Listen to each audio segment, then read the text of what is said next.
how to install Cara app on iPhone. So here is Cara app, art and social.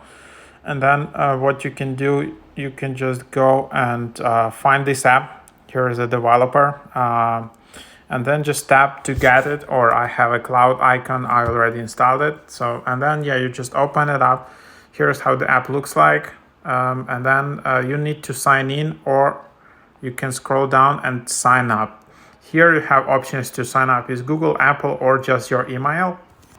It's not possible to create an account with the phone number.